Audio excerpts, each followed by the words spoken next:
إن الله لا يستحيي أن يضرب مثلا ما بعوضة فما فوقها فأما الذين آمنوا فيعلمون أنه الحق من ربهم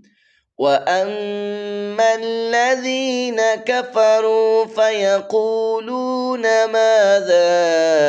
أراد الله بهذا مثلا يضل به كثيرا ويهدي به